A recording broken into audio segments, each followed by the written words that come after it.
ഞാൻ എന്റെ ബ്ലോഗിലുണ്ട്. Hi, how are you? Hey guys, ഇന്നത്തെ ഇൻട്രോ നമ്മൾ അർഫാത്താന്നേ. ഞാനിന്ന് എത്താൻ ലേറ്റായി. എത്തിയപ്പോൾ തന്നെ ഇവർക്ക് ഫോട്ടോ എടുത്ത് കൊടുക്കലാന്ന്. പിന്നീടല്ല, ഇതാണ് നമ്മളെ ഞാൻ വിഷ്ണു. എല്ലാവരും ഇൻസ്റ്റയിൽ ഫോളോ ചെയ്യണേ. വർത്താനം പറയുന്നത് കണ്ട് എന്തോ വലിയ കാര്യം പറയുന്നതാന്ന് തോന്നും. അതിൻ്റെ ഇടയ്ക്കുണ്ട് ഒരാളുണ്ടായിരുന്നു ഫോൺ വിളിക്കുന്നത്. നമ്മളെ നന്ദു എന്തോ കാർഡ് വെച്ചിട്ടാക്കിയതാന്ന്. അതെ, ഈ കാണുന്ന വീഡിയോസൊന്നും ഞാനല്ല കേട്ടോ എടുത്തത്, നമ്മളെ നാസിഫാന്ന്. അതുകൊണ്ട് ഇതിലെല്ലാം എന്നാ വോയിസ് ഓവർ ചെയ്യേണ്ടെന്ന് പോലും എനിക്കറിയില്ല. നമ്മളെ വിഘ്നേഷാന്നാണ് നടക്കുന്നത്.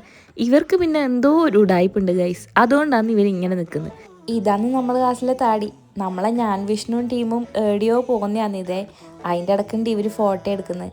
നമ്മളെ ഷാസിലാണ് ഈ കാണുന്നത്. അതിൻ്റെ ഇടയ്ക്കുണ്ട് രണ്ടാളുടെ സ്കൂട്ടിയിൽ വരുന്നത്. നമ്മളെ നന്ദു ഫോട്ടോ എടുക്കുന്നുണ്ട്. ഇതാണ് നമ്മളെ കോളേജിലെ അശ്വന്ത്. അതിൻ്റെ ഇടയ്ക്കുണ്ട് അർഫാത്ത് ഉണ്ട് സ്ലോ മോഷനിൽ നടന്നു വരുന്നത്. ഇതാണ് നമ്മളെ ക്ലാസ് ലീഡർ. പരിപാടി സ്റ്റാർട്ടാകുമ്പോൾക്ക് മൂന്നാൾ ബാഗും എടുത്ത് പോകുന്നതണ്ട. അങ്ങനെ നമ്മൾ പരിപാടി ഇവിടെ സ്റ്റാർട്ടായിട്ടുണ്ട്. നമ്മൾ അക്ഷയാണ് അവിടെ ഫ്രണ്ടിൽ നിന്ന് കളിക്കുന്നത്. ഞാനും ദേവും കുറച്ച് നേരം അവിടെ സൈഡായിട്ട് ഇരുന്നിട്ടുണ്ട്. ആദ്യം ഒരു സ്റ്റാർട്ടിങ് ട്രബിള്. വ്ളോഗിൽ വരാൻ ഇൻട്രോവേർട്ടായ ആളാണ് അവിടെ സ്റ്റേജിൻ്റെ ഫ്രണ്ടിൽ നിന്ന് തുള്ളുന്നത്. പിന്നെ എന്നെ അതിൻ്റെ ഇടയ്ക്ക് നമ്മളും കുറച്ച് നേരം അവിടെ നിന്ന് എൻജോയ് ചെയ്ത്. അതിൻ്റെ ഇടയ്ക്ക് നമ്മൾ കാർത്തിക്കിന് ഫോട്ടോയും എടുത്ത് കൊടുത്തിട്ടുണ്ട്.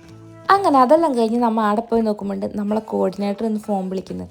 നമ്മളെ പി ജി ലേച്ചിമാരാന്നിതേ. അത് കഴിഞ്ഞാട് നേരെ ചായ പിടിക്കാൻ വേണ്ടി പോയിട്ടുണ്ട്.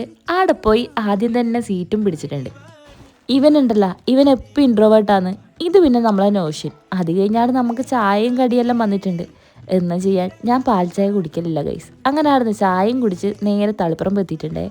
ഇന്ന് വീട്ടിലെത്താൻ അത്യാവശ്യം ലേറ്റ് ആയിനെ. അപ്പം ശരി, നാളെ കാണാം.